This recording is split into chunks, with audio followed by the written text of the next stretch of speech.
세계 최고라 자부하는 러시아조차 포기한 그곳. 하지만 대한민국에 뚫었다. 코리아 골든루트. 인류가 100년간 꿈꿔온 최단거리 항로, 북극해. 어떤 이는 이를 21세기 신대륙 발견이라 부르고 또 어떤 이는 지구 마지막 보물창고라고 말합니다. 유럽과 아시아를 15일 만에 연결하는 기적의 바닷길. 수에즈 운하보다 40% 빠른 꿈의 루트였죠. 하지만 꿈과 현실 사이에는 거대한 장벽이 있었습니다. 생존을 위협하는 영하 50도의 살인적 추위, 선박을 집어삼키는 높이 30m의 빙하 산맥, 나침반마저 무력화시키는 자기장 교란, 순식간에 바다를 얼려버리는 급속 결빙, 그리고 강철 선체를 종이처럼 찢어버리는 유빙의 무자비한 충돌. 세계 최강 해운 제국 러시아는 원자력 쇄빙선을 동원했지만 경제성을 포기했습니다. 바이킹의 후예 노르웨이는 최첨단 기술을 투입했지만 안전성을 보장할 수 없었죠. 막강한 자본력의 중국도 몇 차례 시도 후 한계를 인정했습니다. 북극 항로는 인간이 정복할 수 없는 마지막 금기 영역이다. 이것이 지난 100년간 해운업계의 정설이었습니다. 그런데 2024년 가을 그 불문율을 깨뜨릴 전화 한 통이 울렸습니다. 북극과 가장 먼 반도의 작은 나라에서 세계가 포기한 그 길에 도전하겠다는 선언이었죠. 과연 어떤 일이 벌어질까요? 또 다른 실패작이 될 것인가? 아니면 인류 해운사를 다시 쓸 기적이 일어날 것인가? 30년 북극 연구 권위자의 눈으로 목격한 상식을 뒤엎는 놀라운 여정이 지금 시작됩니다. 안녕하세요. 저는 엘리자베스 하워드입니다. 미국 보스턴에서 태어나 30년간 세계 해운업계에서 컨설턴트로 일해왔죠. 특히 북극 항로 연구 분야에서는 나름 인정받는 전문가였습니다. 하지만 제가 늘 확신했던 것이 하나 있었어요. 북극 항로는 세계 어떤 나라도 상업적으로 성공시킬 수 없는 불가능한 길이다. 러시아조차 막대한 예산을 쏟아부으며 원자력 쇄빙선을 운영하고 있지만 경제성은 여전히 의문이었거든요.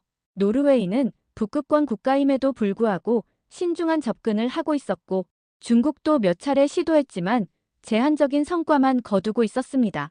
북극 항로의 현실은 냉혹했어요. 영하 40도의 혹한, 예측 불가능한 빙하 움직임, 제한적인 위성통신, 그리고 무엇보다 막대한 운항 비용. 이 모든 것이 북극 항로를 꿈의 항로로만 남겨두고 있었죠.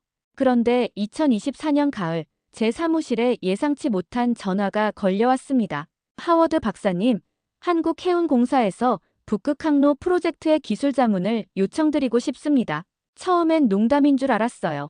한국이 북극 항로에 도전한다고요? 저는 웃으며 물었습니다. 하지만 상대방의 진지한 목소리에서 이것이 농담이 아니라는 걸 깨달았죠. 도대체 무슨 자신감으로 이런 결정을 내리셨나요? 제가 물었더니 상대방이 차분하게 답했어요. 직접 오시면 이해하실 겁니다.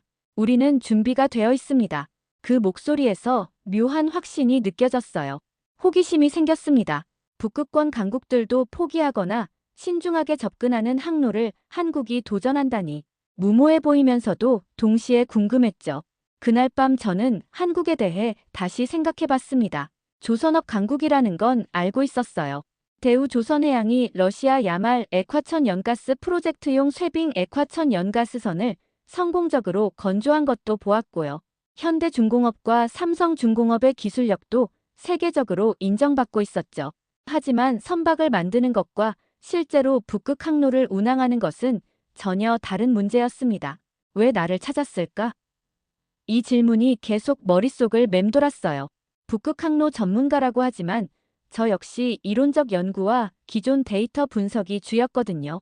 실제 상업적 성공 사례를 만든 경험은 없었으니까요. 하지만 바로 그 점이 흥미로웠습니다. 한국이 정말로 새로운 가능성을 찾았다면 그것을 직접 확인해보고 싶었어요. 일주일 후, 저는 부산행 비행기에 몸을 맡겼습니다. 인천공항에서 부산까지 가는 내내 의문만 커졌어요. 한국이 북극 항로에서 성공할 수 있는 특별한 무언가가 정말 있을까? 아니면 단순한 도전 정신에서 나온 무모한 시도일까? 그 답을 찾기 위해 저는 한국으로 향했습니다. 마음 한편으로는 여전히 회의적이었지만 다른 한편으로는 기대감이 살아나고 있었어요. 부산항에 도착한 순간부터 제 예상은 빗나가기 시작했습니다. 한도윤 선장이 저를 맞이했는데 40대 중반의 차분하고 신중한 인상이었어요. 제가 예상했던 모험가 타입은 아니었죠. 하워드 박사님, 먼 길 오시느라 수고하셨습니다. 저희가 준비한 자료를 보시면 왜 이 프로젝트가 가능한지 이해하실 겁니다. 그의 말투에서 흔들림 없는 확신이 느껴졌어요. 강민석 기관장도 소개받았습니다.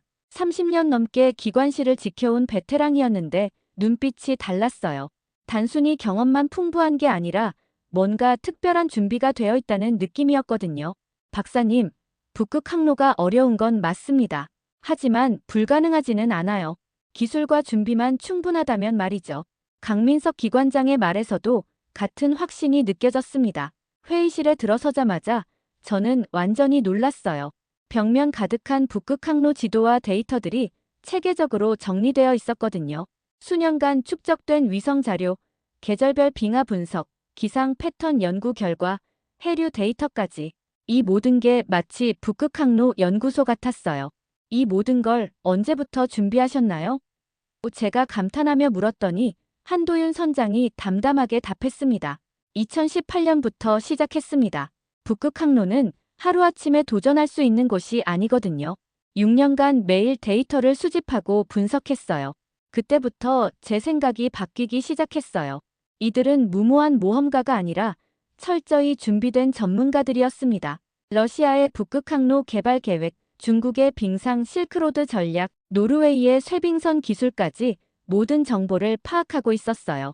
강민석 기관장이 보여준 선박 설계도는 더욱 충격적이었습니다. 최신 내빙선 스펙은 기본이고 환경 보호를 위한 첨단 설계까지 반영되어 있었거든요. 우리는 단순히 얼음을 깨고 지나가는 게 아닙니다. 북극 생태계를 보호하면서도 효율적인 항해가 가능한 기술을 개발했어요. 선체 설계부터 추진 시스템, 심지어 폐수 처리 시설까지 모든 것이 북극 환경을 고려해 설계되어 있었습니다. 탄소 배출을 기존 항로 대비 30% 줄일 수 있고 북극 해양 생태계에 미치는 영향도 최소화했습니다. 강민석 기관장의 설명을 들으며 저는 한국의 기술력을 새롭게 인식하게 되었어요. 이건 단순한 도전이 아니라 정말 미래를 위한 길이었습니다. 기존 수에즈 운하 항로의 한계와 위험성을 극복할 새로운 대안을 제시하고 있었거든요. 한도윤 선장이 마지막에 한 말이 지금도 기억납니다. 박사님, 이건 단순한 항해가 아니라 미래를 위한 길입니다. 우리 다음 세대가 더 안전하고 효율적인 해상 운송을 할 수 있도록 하는 거예요. 그것이 우리의 사명입니다. 그 순간 저는 이 프로젝트에 완전히 매료되었어요. 한국이 조용히, 그러나 치밀하게 준비해온 이 계획이 정말로 성공할 수 있을 것 같았거든요. 이들의 준비된 모습을 보며 저는 북극 항로에 대한 제 관점이 완전히 바뀌고 있음을 느꼈습니다. 출항 5일째, 예상치 못한 시련이 우리를 기다리고 있었습니다. 기상청 예보에도 없던 초대형 폭풍이 접근하고 있었어요. 파고 15m, 풍속 25m의 거대한 폭풍이었죠. 위성 데이터를 보던 항해사가 긴장된 목소리로 보고했습니다. 선장님, 3시간 후 폭풍과 조우 예정입니다. 규모가 예상보다 훨씬 큽니다. 브리지의 분위기가 순식간에 무거워졌어요. 본사에서는 즉시 회항 명령을 내렸습니다. 안전이 최우선이다. 당장 돌아와라. 무선으로 들려오는 본사의 목소리는 단호했어요. 하지만 한도윤 선장의 판단은 달랐습니다. 그는 잠시 침묵하며 데이터를 살펴보더니 결정적인 말을 했어요. 이 기회를 놓치면 다시는 없습니다. 얼음이 다시 얼기 전에 지나가야 해요. 우리는 이런 상황까지 대비해서 준비했습니다. 저는 솔직히 무서웠습니다. 30년간 해운업계에 있으면서도 이런 극한 상황은 처음이었거든요. 선장님, 정말 괜찮을까요? 제가 걱정스러운 목소리로 물었더니 한도윤 선장이 차분하게 답했어요.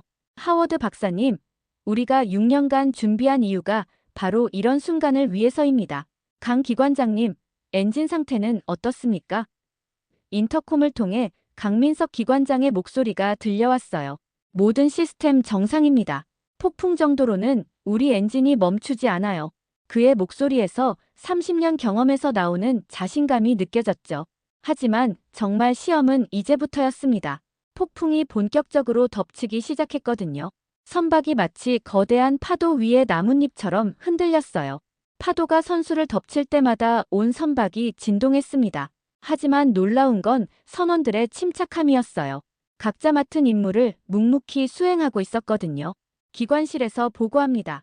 주엔진 출력 정상, 발전기 정상 작동 중입니다. 강민석 기관장의 보고가 계속 들려왔어요. 가장 위험한 순간에도 그의 목소리는 흔들리지 않았습니다. 갑자기 큰 충격이 있었어요. 거대한 파도가 선체를 강타한 것이었죠. 하지만 선박은 견뎌냈습니다. 한국의 조선 기술력이 극한 상황에서도 위력을 발휘하고 있었어요. 이런 상황에서도 항해를 계속하는 건 처음 봅니다. 제가 감탄하며 말했더니 한도윤 선장이 미소를 지었어요. 우리는 단순히 용기만 가지고 온 게 아닙니다. 과학적 계산과 철저한 준비를 바탕으로 한 결정이에요. 정말 그랬습니다. 폭풍 속에서도 모든 시스템이 정상 작동하고 있었고 선원들은 각자의 역할을 완벽하게 수행하고 있었어요. 국제해운관제소에서도 우리의 상황을 주목하고 있었습니다. 한국 선박이 북극 폭풍을 돌파하고 있다는 소식이 전 세계로 전해졌어요. 러시아 관제소에서도 대단한 용기다라며 감탄했다고 들었습니다. 그 순간 저는 한국 선원들의 정신력이 얼마나 특별한지 깨달았어요. 위기 상황에서 더욱 단결하고 침착함을 잃지 않는 모습이 정말 인상적이었거든요. 이것이 바로 한국이 북극 항로에서 성공할 수 있는 핵심 요소라는 생각이 들었습니다. 폭풍을 뚫고 나온 우리를 더 큰 시련이 기다리고 있었습니다. 급속 결빙 현상이 시작된 거예요. 기온이 갑자기 영하 35도까지 떨어지면서 바닷물이 빠르게 얼기 시작했어요. 더 큰 문제는 앞쪽에 나타난 거대한 얼음 터널이었습니다. 높이 50m, 길이 3km의 자연이 만든 얼음 터널이었죠. 저런 건 러시아 쇄빙선도 피해서 돌아가는 구간입니다. 항해사가 긴장된 목소리로 보고했어요. 한도윤 선장은 차분히 상황을 분석했습니다. 얼음 상태를 정확히 파악해보세요. 터널 붕괴 위험성은 어느 정도인가요? 레이더와 소나를 통해 정밀 분석이 시작되었어요. 결과는 충격적이었습니다. 터널이 점점 무너지고 있었거든요. 시간이 지날수록 위험해지는 상황이었어요. 지금 들어가지 않으면 완전히 막힐 것 같습니다. 항해사의 보고에 브리지가 긴장으로 가득 찼어요. 속도전이군요. 한도윤 선장이 결단을 내렸습니다. 전속 전진합니다. 강 기관장님, 최대 출력 가능한가요? 인터콤을 통해 강민석 기관장의 목소리가 들려왔어요. 언제든 준비되어 있습니다. 터널 돌파까지 최대 출력 유지 가능해요. 그의 목소리에서 절대적인 신뢰가 느껴졌죠. 드디어 얼음 터널 진입이 시작되었습니다.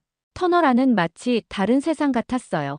양쪽으로 우뚝 솟은 얼음벽 사이로 우리 선박이 지나가는 모습이 경이로웠습니다. 하지만 위험했어요. 머리 위에서 얼음 덩어리들이 떨어지기 시작했거든요. 얼음 낙하주의, 속도 유지하세요. 한도윤 선장의 지시가 떨어졌어요. 강민석 기관장은 기관실에서 모든 시스템을 완벽하게 통제하고 있었습니다. 터널 끝이 보입니다. 전방 감시원의 외침이 들렸어요. 하지만 그때였습니다. 뒤쪽에서 거대한 붕괴음이 들려왔어요. 터널이 무너지기 시작한 거예요. 더 빨리. 한도윤 선장이 소리쳤습니다. 우리는 무너지는 터널과의 속도 경쟁을 하고 있었어요. 엔진이 최대 출력으로 돌아가며 선박이 앞으로 나아갔습니다. 마침내 터널을 빠져나왔습니다. 단 5분 차이였어요. 우리가 지나간 직후 터널이 완전히 무너져 내렸거든요. 성공했습니다. 선원들의 환호성이 터져 나왔어요.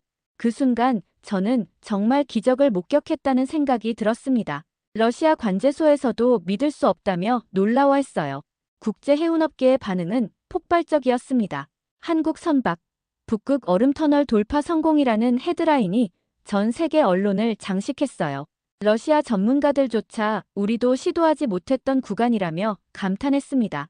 그때부터 한국 정신이라는 신조어가 해운업계에서 사용되기 시작했어요. 불가능해 보이는 일을 해내는 한국인의 정신력을 나타내는 말이었죠.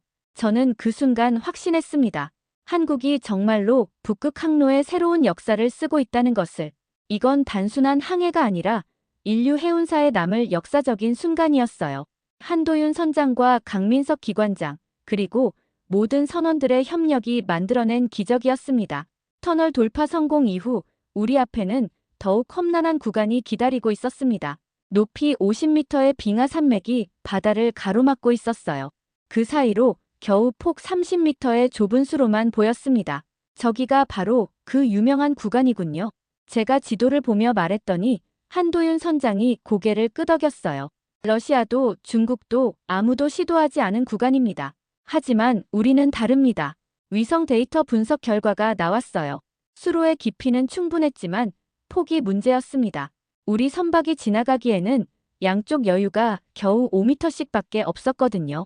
조금이라도 실수하면 빙하에 끼일 수 있습니다. 항해사가 걱정스럽게 보고했어요. 하지만 한도윤 선장의 결심은 확고했습니다. 우리가 여기까지 온 이유가 바로 이런 순간을 위해서입니다. 정밀 항해 시작하겠습니다. 강민석 기관장에게 특별한 임무가 주어졌어요. 엔진 출력을 섬세하게 조절해서 선박의 움직임을 정밀하게 통제해야 했거든요. 기관장님, 미세 조정이 가능한가요? 한도윤 선장이 물었습니다. 30년간 이런 날을 위해 준비했습니다. 믿어주세요. 강민석 기관장의 답변에서 베테랑의 자신감이 느껴졌어요. 드디어 빙하 산맥 사이 수로 진입이 시작되었습니다. 양쪽으로 우뚝 솟은 50m 높이의 빙하가 마치 거대한 성벽 같았어요. 선박이 그 사이를 천천히 지나가는 모습은 정말 장관이었습니다. 하지만 긴장의 연속이었어요. 조금이라도 방향을 잘못하면 빙하에 부딪힐 수 있었거든요. 좌현 3m, 우현 2m 여유.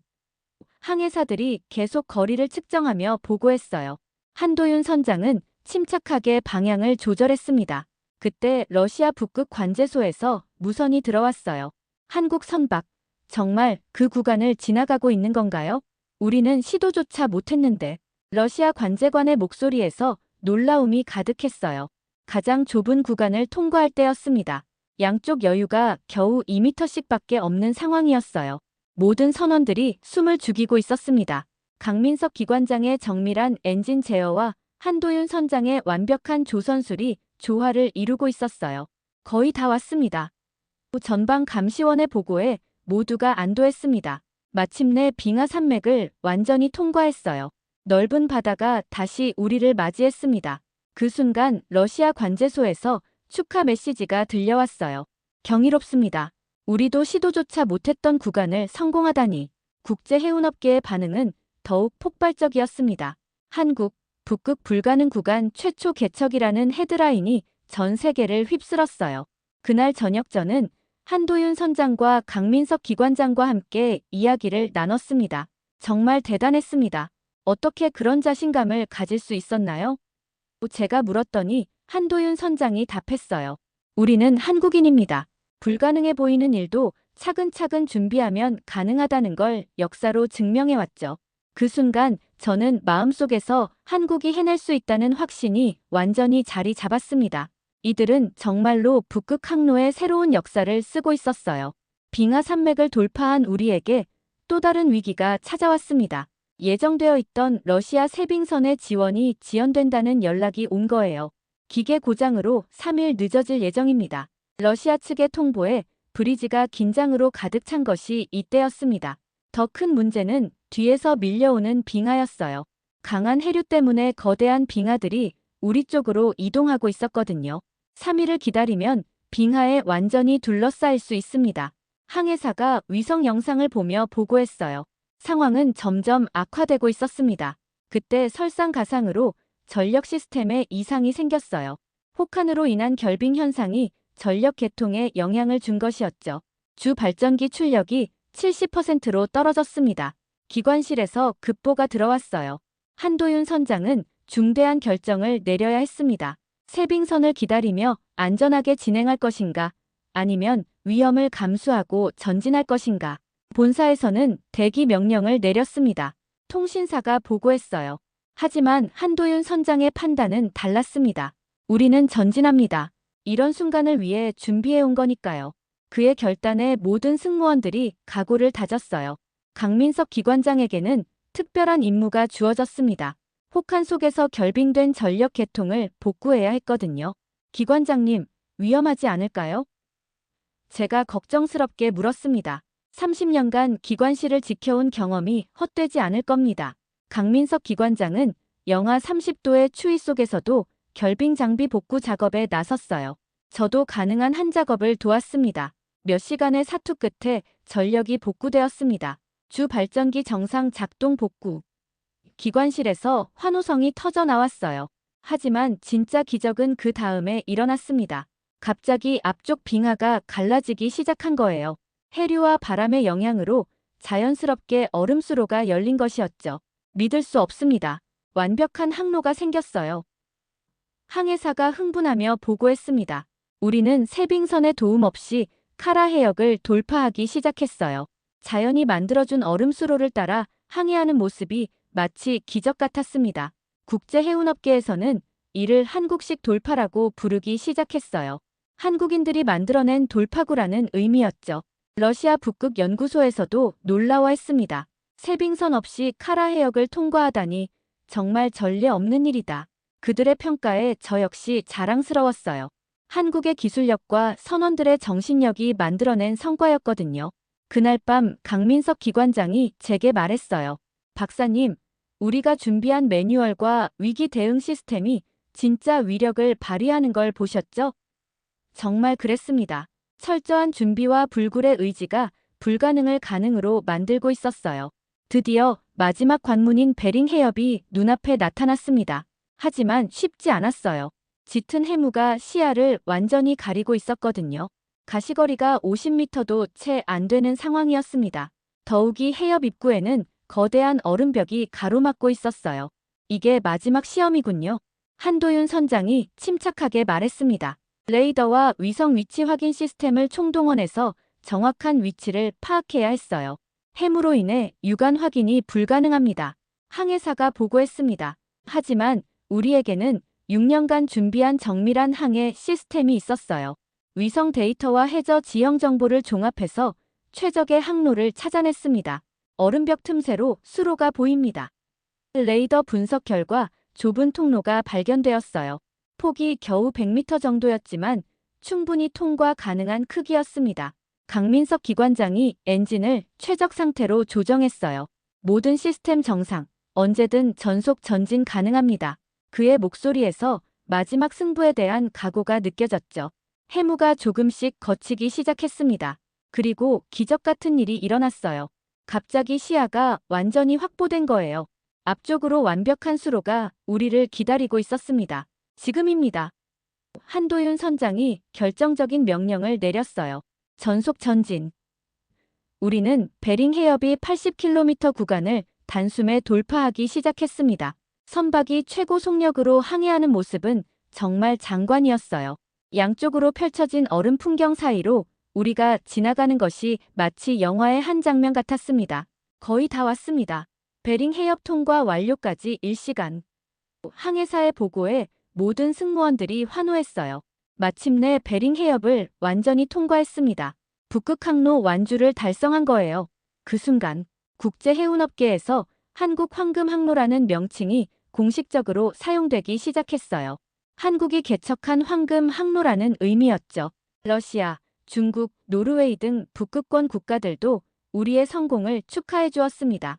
국제회사 기구에서도 공식 성명을 발표했어요. 한국의 북극항로 완주는 세계 해운사에 새로운 이정표를 세운 역사적 사건이라고 평가했습니다. 그날 공식 기자회견에서 저는 이렇게 말했어요. 이 길은 인류의 미래를 위한 한국의 선물입니다. 더 안전하고 효율적인 국제 물류의 새로운 장을 열었다고 생각합니다. 한도윤 선장의 초기 발언이 현실이 되었어요. 미래를 위한 길이라는 그의 말이 완주와 국제 표준화로 완벽하게 실현된 것이었죠. 그 순간 저는 한국인들의 꿈과 의지가 얼마나 강한지 새삼 깨달았습니다. 불가능해 보이던 북극항로가 이제 현실이 되었어요. 북극항로 완주 6개월 후 놀라운 변화가 일어났습니다. 한국이 개발한 북극항로 항해법이 국제해사기구의 공식 표준으로 채택된 거예요. 세계 각국의 해운회사들이 한국의 기술과 노하우를 배우고 싶어 했습니다. 한국의 경험을 우리나라에도 전수해달라는 요청이 매일 쏟아졌어요. 가장 놀라운 변화는 부산에 일어났습니다. 세계 최초로 극지 항해학과가 개설된 거예요. 러시아, 노르웨이, 캐나다, 심지어 중국에서도 학생들이 몰려왔습니다. 한도윤 선장은 초대 학과장을 맡았고 강민석 기관장은 극지기관 운영 전문 교수가 되었어요. 세계가 우리를 스승으로 인정하고 있습니다. 한도윤 선장의 말에 저 역시 감동했어요. 국제 컨퍼런스에서 발표할 기회가 생겼습니다. 하버드 대학교에서 북극 항로의 미래라는 주제로 강연을 하게 된 거예요. 강연 후 한 학생이 질문했습니다. 박사님, 왜 한국이었을까요? 북극권 국가들도 못한 일을 왜 한국이 해낼 수 있었나요? 저는 확신을 가지고 답했어요. 한국인들은 누구보다 조용히 치밀하게 준비했습니다. 그리고 끝까지 포기하지 않았어요. 6년간의 데이터 수집, 완벽한 기술 준비, 그리고 무엇보다 어떤 어려움도 극복하겠다는 의지가 있었죠. 강연장에서 박수가 터져 나왔습니다. 한국의 성공이 단순한 운이 아니라 철저한 준비와 불굴의 정신력에서 나온 것임을 모두가 인정하고 있었어요. 더 놀라운 소식이 들려왔습니다. 한국이 이번에는 남극로 개척에 도전한다는 뉴스였어요. 북극 항로 성공의 경험을 바탕으로 남극 대륙 주변의 새로운 항로를 개척하겠다는 계획이었죠. 전 세계가 또다시 한국에 주목하고 있었습니다. 또 해낼 수 있을까요? 기자가 물었을 때 한도윤 선장이 답했어요. 우리는 한국인입니다. 불가능은 없어요. 그날 저녁 뉴스를 보면서 저는 미소를 지었습니다. 2년 전만 해도 불가능하다고 단언했던 북극 항로가 이제는 한국의 대표적인 성공 사례가 되었어요. 한국의 조선 기술력, 선원들의 정신력, 그리고 철저한 준비성이 만들어낸 기적이었죠. 지금 전 세계 해운업계에서는 한국식 접근법을 배우려고 합니다. 코리안 웨이라는 말까지 생겨났어요. 불가능해 보이는 일도 차근차근 준비하고 끝까지 포기하지 않으면 이룰 수 있다는 한국인의 정신을 나타내는 말이죠. 남극로 도전 소식을 들으며 저는 확신했습니다. 한국이 또다시 세계를 놀라게 할 것이라고. 북극 항로에서 보여준 그 놀라운 정신력과 기술력으로 남극에서도 새로운 역사를 쓸 거라고 말이에요. 한국이 진정한 해양 강국으로 우뚝 서는 순간을 목격하고 있는 것 같아서 가슴이 뭉클했습니다.